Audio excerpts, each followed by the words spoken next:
days of Halloween.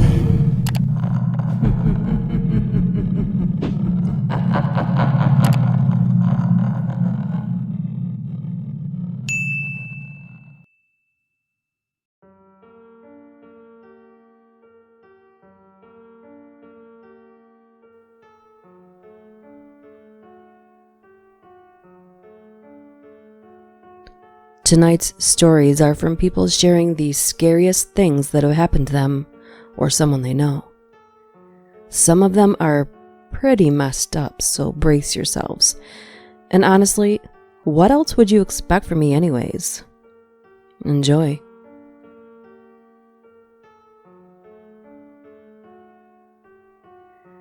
We were carjacked by an escaped prisoner.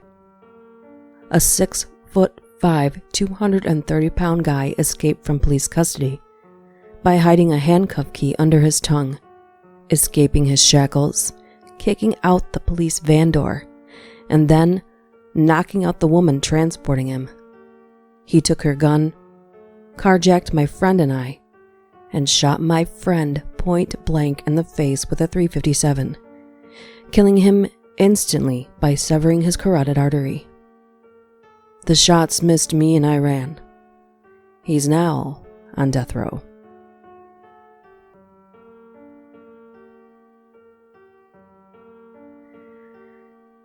We found my 1-year-old baby sister on the bottom of our swimming pool. Apparently she had overheard us talking about going for a swim and somehow went in while we were changing clothes. None of us still know how she got to the pool or how she could have gotten past us. My dad drove like a madman to the hospital. Thankfully, she's okay and she's 13 now.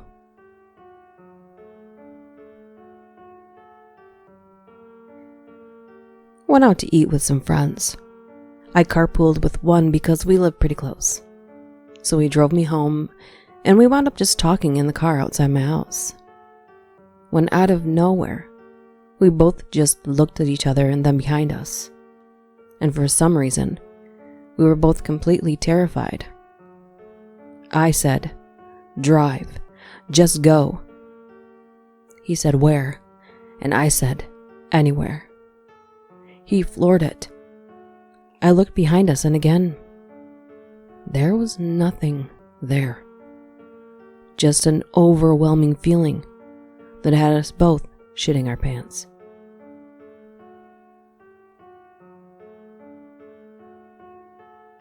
I was camping out in the Rockies with some friends midsummer. Late one night, fire's out. The last two of us are sitting around by moonlight chatting, talking about going fishing. It was late enough that it was almost early.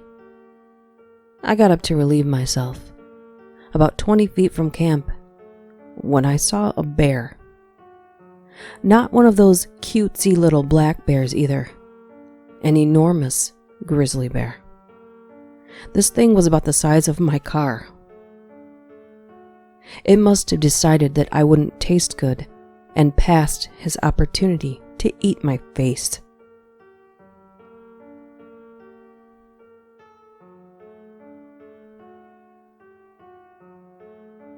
I was on my motorcycle in the rain because a friend of mine was borrowing my car and I had to get somewhere. Someone 2 lanes to my left started merging over into my lane. They didn't signal, didn't even look. They just cranked their wheel as hard as they could to get from their lane all the way over to mine so they could make their turn before the light. There was a car behind me. I couldn't slow down quickly or he'd run over me. So I had to accelerate to avoid this madman turning into me.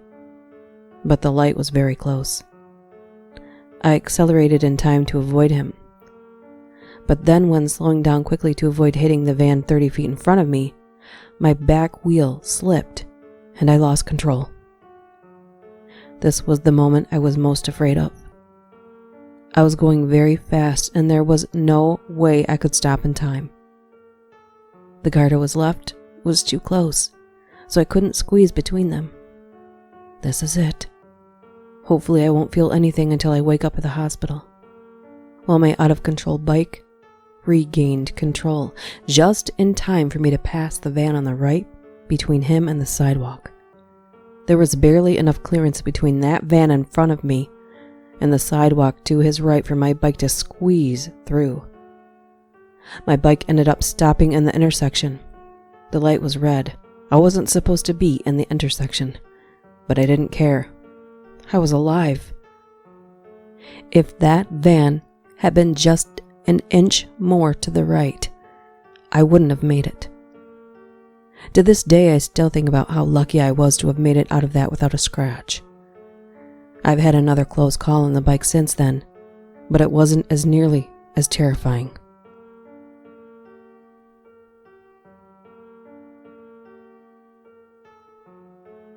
My horse nearly ran into the railroad tracks. I was certain he was going to get his foot caught, break a leg, fall, throw me, and that I would have to put my horse down, or that he would be hit by a train. This same horse is also responsible for my mom's scariest moment. He fell on me one day. Long story leads up to that. She wasn't watching when it happened, heard me screaming, and turns around to see this horse on top of me thrashing around. This horse should have never been sold to us.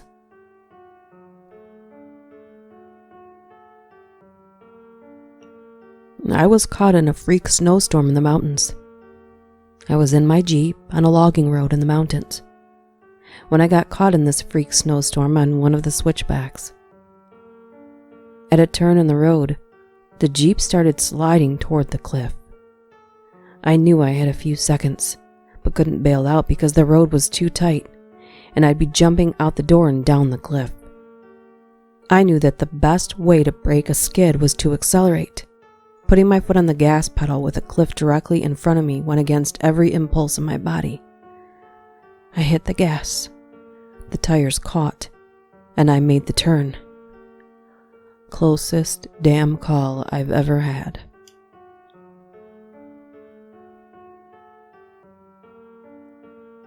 I almost drowned in the ocean. When I was 13, my parents and I took our annual trip to Mexico. This was our 6th time staying in the same city, same hotel on the beach. I'm 26 now, so this story could be a little hazy. Went out for a swim in the ocean, while my parents were lying by the pool. Just kind of hanging around in the water when I realize I'm being pulled a bit further from the shore than I'd like. I'm trying to get closer, but it's just not happening. Then the undercurrent becomes overwhelmingly strong, and I'm just instantly pulled under the water. That first time took me by surprise, and I got a mouthful of seawater, and my eyes were burning like hell. I was able to get up for air, but I was exhausting myself, and I knew this wasn't sustainable for long. It was pretty tough to yell for any kind of help with the water pouring in and all. After a few minutes of just trying to breathe, I go under and hit my head on the floor of the ocean. I can very clearly remember my body just turning 360 in the water, sand brushing past me. I had my eyes closed, but I could just see it all and feel all the things around me, and I kind of thought this was the end for me. The next time I surfaced, I caught a glimpse of a sea-doo, and a few seconds later, it was right on me. I was rescued by someone on the beach. I still have no idea who. He brings me to the shore, and my parents are there, completely frantic. After a lot of throwing up and some sugar water, I'm still here. But that was easily the most frightened, scared, and terrified I've ever been in my life.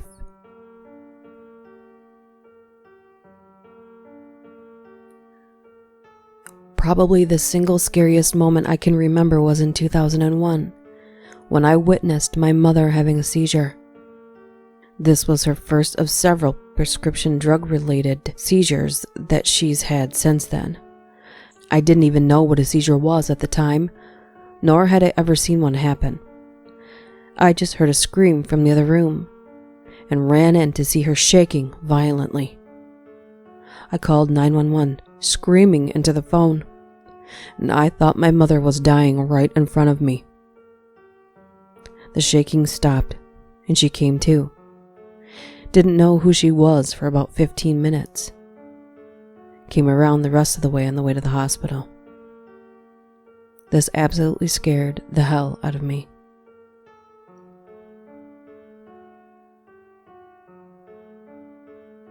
Sitting locked in a basement in Pakistan as militants were coming to kidnap me.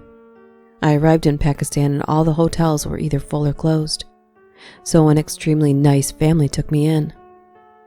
The next day in the evening, as we were all sitting having dinner, a man rushed in and started speaking very quickly in Urdu. I was rushed into the basement and told they would have to lock me in as bad men were coming for me. I stayed down there for ages until they let me out. The police were there, and it was explained to me that a group found out I was in town and decided to have a go at kidnapping me. Perhaps they were just criminals.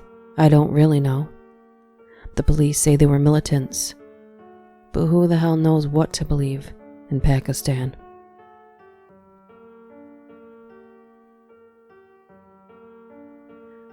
March 15th, 2008. Trying to leave a party gone awry, a high school senior smashed a Newcastle bottle over my head for no reason, as I was trying to get into my car. He was holding a golf club, and I asked him if he's going to hit me with it, and he responded, "Nah, with this," and blindsided me with the bottle. I was in shock from the breaking bottle and could only hear ringing in my ears. I stared at the guy and his friends and watched as their faces turned to horror. They began to run away. It took me a few moments to recognize the strange sensation of warm water being poured down my chest. I asked my friend Sean if I was bleeding. He touched my neck and saw blood squirt a good 7 feet. I then began to panic. I pulled out my cell phone and dialed 911. I started to tell them what was happening to me, but also began to panic. That's when I gave the phone to my friend.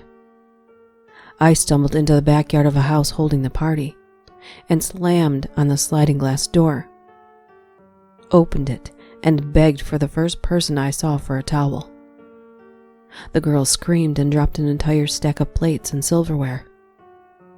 The host of the party came rushing to me from behind her. He asked me what I needed as he stared at me wide-eyed. I told him I needed a towel, and then I turned around and sat on the floor as a good 20 people stood around me in total shock. My friends came to my side and began to help me. I took the towel and used it as a tourniquet around my neck, and then laid down and waited for the ambulance. The next 10 minutes were the hardest moments of my life. I woke up a day later in the hospital. I had lost 2 liters of blood, and it took me an entire week to regain my strength and blood. The last thing I remember was accepting my own death and feeling horrible for the fact that my parents and family would never see me alive again. I find myself blessed every day that I'm still here.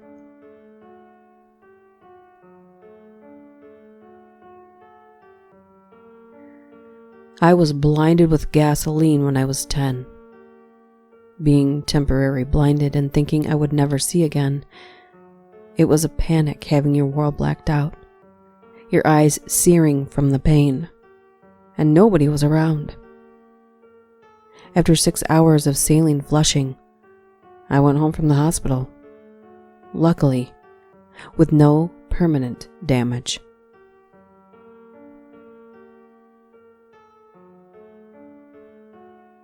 I was robbed at gunpoint by 3 guys in West Philly. They flashed a gun at me after they stopped me walking home. They took my phone and my iPod, but I didn't really have anything else. I really wasn't scared by the whole process until they told me to turn around, facing away from them and walk. Immediately, I couldn't see the threat. I felt that overwhelming panic and feeling that they were just going to shoot me dead in the street right there. The worst part of the whole thing was I was literally a quarter of a block away from my apartment when all this happened. And this was easily the scariest moment I've ever had.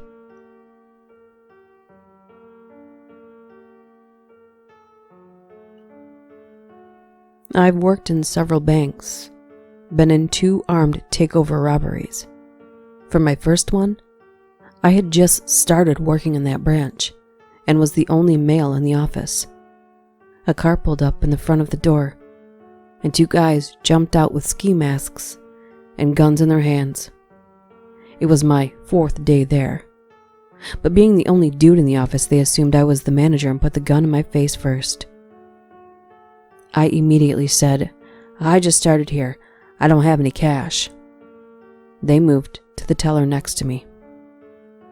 While they cleaned out the teller's drawer, I could see the robbers were just kids, late teens, early 20s.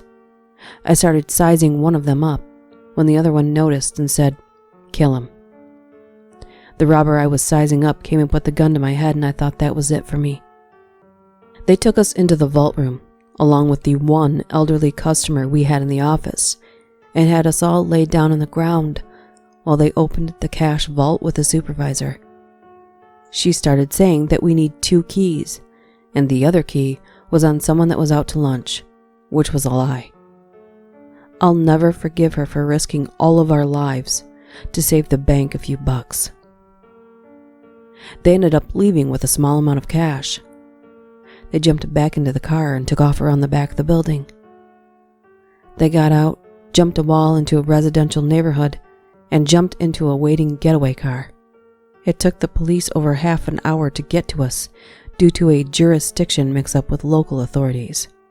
I guess it's better that way. We didn't end up with a hostage situation.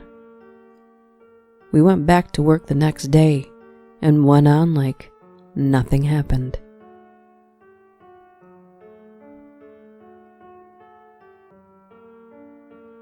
My parents bought their first house back in 1972. It was a fixer-upper, but they decided to move in right away and fix things as time and money permitted.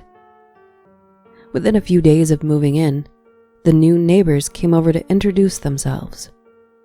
They also let my parents know that the previous owners had moved out after a nasty divorce. They had lost their second baby from SIDS, and their relationship went downhill from there. My parents were horrified, more so because they were newly pregnant and couldn't imagine going through such a thing. They eventually pretty much forgot all about it. Life went on. They were in love with their new life and their new house. In preparation for the baby, they decided to wallpaper the nursery. My dad told my mom there was no need in wallpapering the inside of the closet, but she insisted. She was kneeling down, scraping off old paint inside of the closet, when her eyes fell upon something that made her blood turn to ice. Written in crayon, about eye level for a kindergartner, in childish scrawl was, "I killed the baby."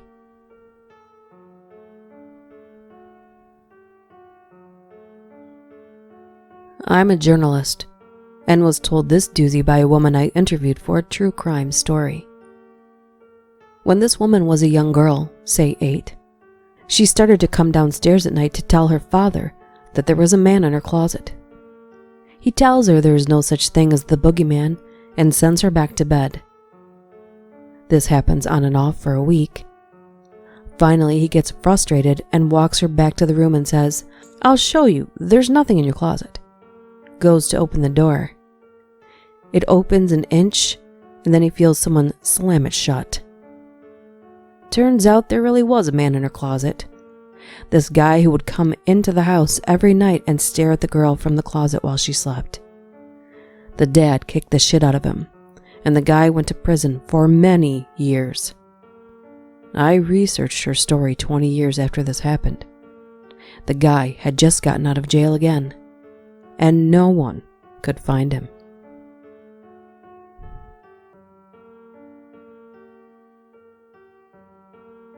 A few years back, I rented an apartment from a friend of mine. He had recently bought it and had it completely renovated. He put it up for sale but couldn't find a buyer, so I offered to rent it in the meantime. After moving in, I realized there was something wrong with the lady next door. She was about 45 but looked much older. She would sit up all night listening to Christian radio shows and talking loudly to someone. It got to the point where I couldn't sleep, so I went over to her place and asked her to keep it down. She opened her door and I got a quick peek. Her walls all had crosses painted on them in different colors, and words like Jesus and angels scribbled everywhere. The windows were painted black, letting no light in at all. It was damp, yellow-stained 50-year-old carpets, dog shit and roaches everywhere. No dog, though. I asked her to please keep it down. She just looked at me and shut the door. Then she turned up the radio even louder. The next night I had my girlfriend staying over. I wake up in the middle of the night and see a shadow of a person next to the bed looking at us sleeping. I'm thinking I'm hallucinating, as I usually do in the dark when I'm sleepy. But then the shadow starts talking. It's my neighbor, and she's holding something in her hand. She broke in during the night, and who knows how long she's been standing there. "You should lock your door at night," she says, and walks out. The next morning I hear someone making strange noises below my bedroom window. It's my neighbor, talking to herself in tongues. She had a plastic bag in her hand with her rotting dog inside. It's hot as hell outside and I can smell it from the bag. At this point, I'm scared shitless because she's obviously insane. I go upstairs and knock on another person's door and ask what the hell is going on. This guy was as scared as I was. Apparently, she broke into his apartment one evening as well, while he was watching TV with his kids. He got up from the couch to get a snack, only to find her behind the couch, staring at him, holding a power drill. Now I know what was in her hand. At this stage, I'm basically crapping myself. I call the cops and they know all about her. Apparently, she's a violent schizophrenic and hasn't taken her medications. But they can't force her or enter her apartment without permission because she owns it. The only thing they can do is get her when she goes outside. I sit up for the next 2 days waiting for her to run out of cigarettes, when I hear her leave at 2 a.m. to go across the road to the 7-Eleven. So I call the cops. They have 3 cars and a special van over there in less than 2 minutes. They restrain her and throw her in the van and drive off to some institution in less than a minute, as if she was never there. I never see her again. Still have nightmares about her looking at me in my sleep, though.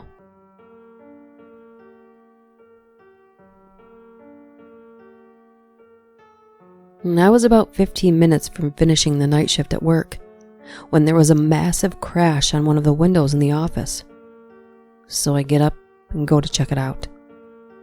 Someone has thrown a quite sizable rock through one of the windows in the front of the building. This was especially weird because I'm working in the industrial district at 11:30 at night, with none of the other businesses open. I go back to my desk, put a quick call through to security to let them know, and decide to head home. As I'm leaving the building, I'm freaking myself out about it, more and more, and end up running to my car, getting in and taking off. I'm almost home and I've started to calm down a bit when I realize that I didn't even unlock my car when I got in. It had been unlocked the entire time. I do a quick check with my hand in the back seat for any possible murderers that might be hanging around, but there's nothing there. Fast forward 30 minutes. I've called a friend of mine who says he's out drinking, so I decide I'm going to join him. Jump on my bicycle and start riding over. I'm just doodling along the road on my bike. It's a nice night and I'm in no big rush, just enjoying the moonlight, when I hear someone riding behind me. I straighten up and stick to my side of the road. He passes me really slowly, and when he's right beside me, he shoots me a smile I can only describe as completely fucking insane. I kind of flinch and I'm taken aback as he rides on. That's when I realize he was riding my mother's bicycle. Needless to say, I sprint the fuck home, and when I get there, sure enough, her bike is missing and one of my car's doors is open. I was driving and had no need to open that door.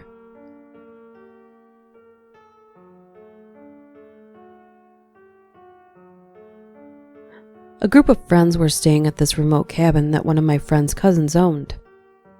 There were no roads leading to the cabin, and it was a good 3/4 day hike from where you parked the cars.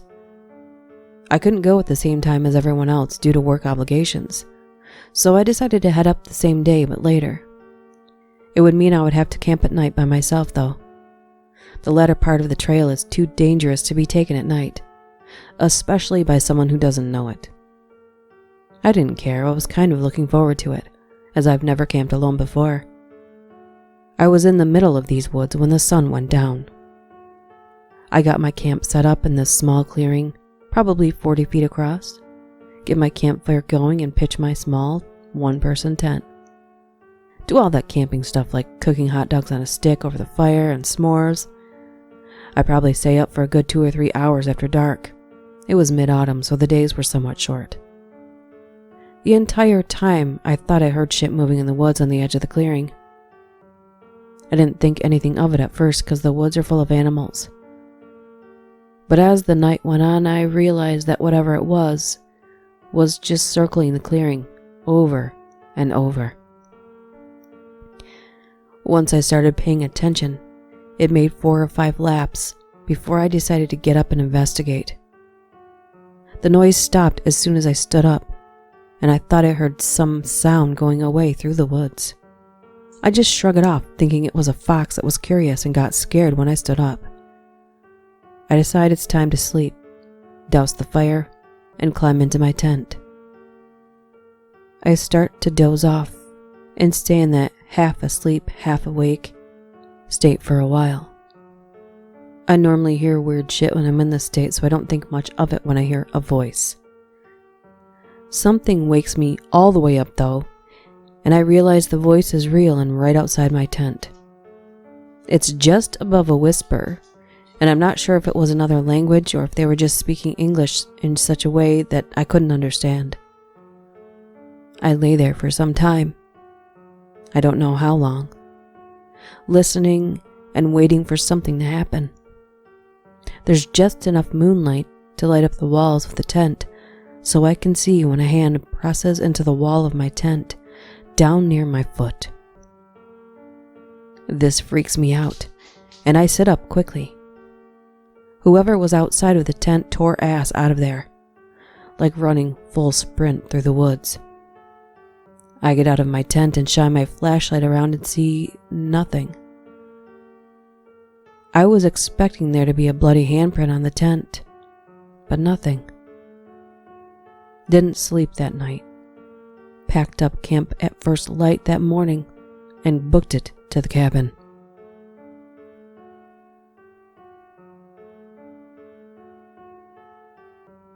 When I was 7, I woke up in the middle of the night with an earache. I decided to tell my mom and stepdad and walked out of my room.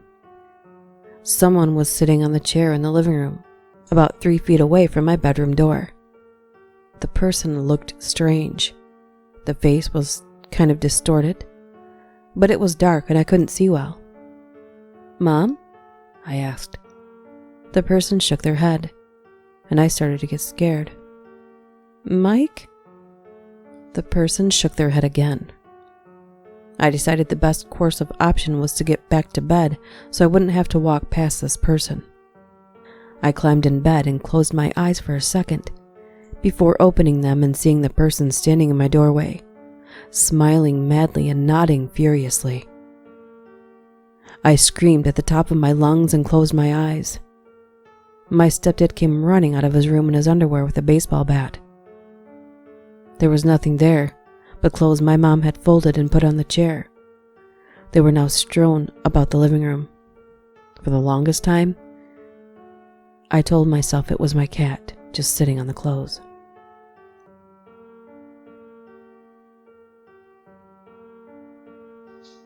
I was on vacation in Ithaca with my boyfriend at the time.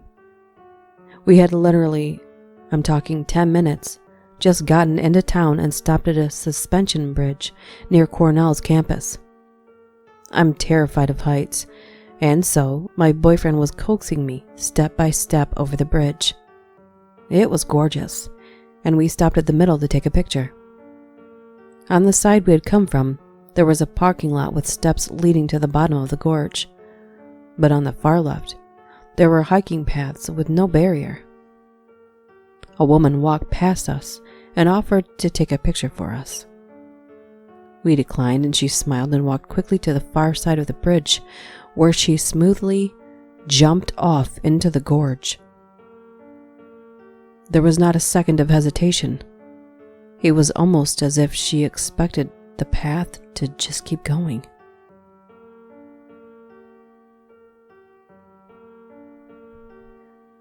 I'm an EMT, and our ambulance was dispatched to a residence for a male with leg pain.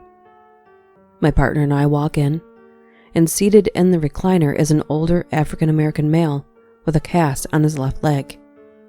He tells us he was in a motorcycle accident a few weeks ago and broke his leg. Was discharged from the hospital a couple of nights ago. He says he tripped over the coffee table and banged his bad leg again really hard and wanted to go back to the ER and have them check it out, just to make sure he didn't re-injure himself. So we're off to the local hospital. Talking with them in the back, he seemed like a pretty chill guy. We're just bullshitting back and forth about motorcycles, his ER visit, his ex-wife, and he was just generally an easygoing guy. Halfway to the hospital, though, he suddenly stops talking and holds his hand out to me like he wants to shake my hand. I take his hand, and as I give him a firm handshake, he looks me straight in the eye and says the creepiest thing I've ever heard. "Thank you for everything you are about to do for me." His eyes then begin to bulge out of his sockets. He starts foaming at the mouth and starts screaming at the top of his lungs. "I'm gonna take a diabetic shit on your donkey dick, you cracker lover. Fuck me! Fuck me now!" Just over and over again for a solid 45 seconds. Then he stops, throws up all over himself, and collapses on the stretcher, unconscious. I literally just sat there the entire time in total shock and fear until he collapsed. Took a breath, checked my pants, told my partner to start driving faster, then began providing manual respirations to make sure he kept breathing. Crazy thing is, I'm talking to one of the ER nurses after we dropped him off, and she told me the same exact thing happened when he was in there earlier, and none of the doctors could figure out what it was.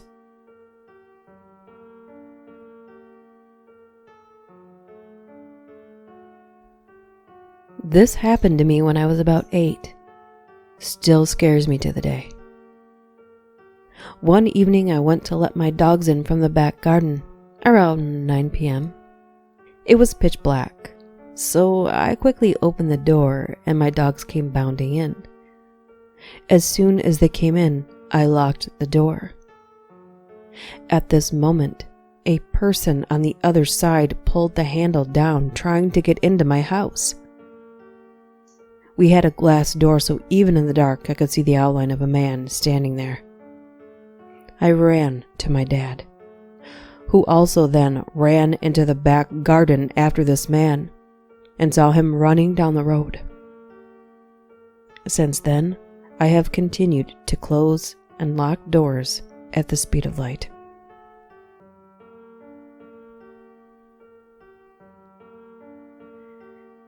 To really get my story, you have to have an understanding of my third floor landing. There's a single set of stairs that lead up to it.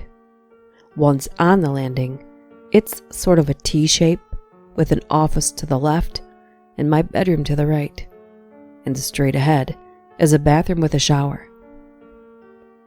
One night, it's 10 p.m., taking a shower before I head to sleep.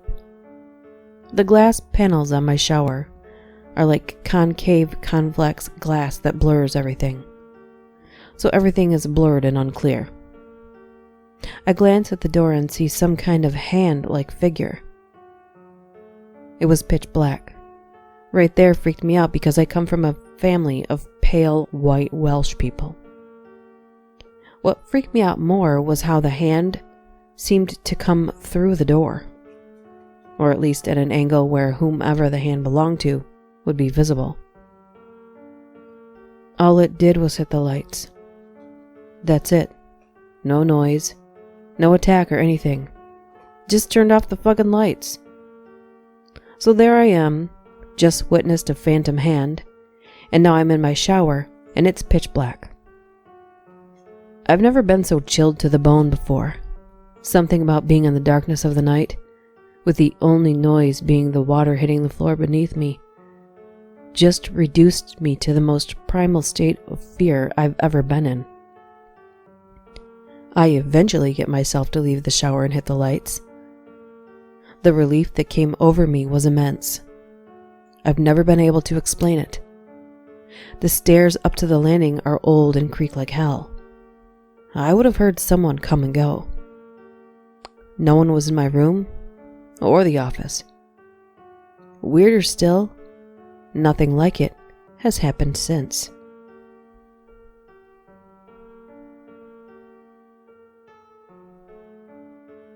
Driving to pick up a friend who was at this cabin party about 40 miles west of where I lived. It was close to 2 a.m., so I'm driving down this back road to find this random cabin somewhere, and I come across this red 4-door sedan with all the doors open and 4 limp figures in the seats, their heads slumped over. That alone kind of freaked me the fuck out. Later on, I'm driving by again after a failed attempt at picking up my friend. Mind you, it's closer to 3 in the morning now, and only the front seat passenger door was open, and every person in that car was staring with a blank dead stare directly at me as I drove past them at 10 miles an hour.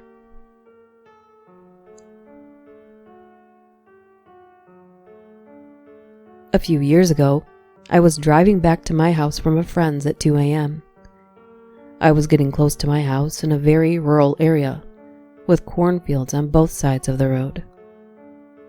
All of a sudden, I saw stalks of corn blocking my path, going straight across the road from one field to another. Nobody is around, no cars, no houses, just my headlights shining on upright corn stalks standing across the road, as thick as the fields on each side. I knew I wasn't lost or anything. I drove home this way every day. Stopped the car on the road, just staring at the corn stalks, trying to figure out what the fuck I'm gonna do. After sitting there for a minute, I decided that staring at the corn waiting for something to happen was much scarier than doing something. So I hit the gas, hoping the corn would just fall down in front of my small car. It was one of the strangest feelings driving through the corn. I imagine it's what it would feel like to run through the platform 9 3/4 in Harry Potter. One second I was staring at what seemed to be a solid field of corn, and next my car is easily knocking the stalks over and I was through. The rows of corn across the road weren't as deep as I thought, and in no time I was on the other side looking in the rearview mirror at a wall of corn with a now gaping hole in it. Went home, went to bed still freaked out. The next morning I went to leave, drove down the same road, and the only sign of corn were a few stalks lying next to the road. I still have no idea what the hell that was about.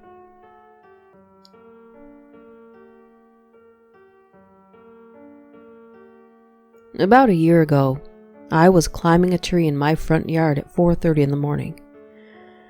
I had walked a lady friend to her car and was just killing time until I got the "I'm home" text. And the weather was nice for tree climbing, so I just did it. This particular night, my neighbors didn't lock their gate like they normally do, leaving easy access to their tool shed, lawnmower, etc. I guess the guy forgot. It happens. But it was definitely noticeable. Large gate, right next to the road. Expensive old man tools. As I observed the gate from my lofty perch and considered all of the reasons it would be open, I noticed a car coming down my street very slowly, eventually coming to a halt right in front of my neighbor's driveway. I looked into the car and saw two young men pointing and looking intently around his yard. Sketchy as hell during daylight, much more so at night. After a minute or so of being too nervous to do anything at all, I realized I was leaning pretty heavy on some branches, exposing myself more than when these two had just driven up. That was when it happened. The guy in the passenger seat noticed me first. He did a panicky sort of double take when he first saw me, followed by what I generally assume were the words of "oh shit," and rapidly punching the driver in the arm. Attempting to look menacing, I did the only thing I could think of, which was hold my arms up like a claw-like pose, like a T-Rex. When the driver saw me, he did the same panicky double take before slamming the gas and hauling shit out of there. I like to think I was the creepiest and scariest thing those two ever saw.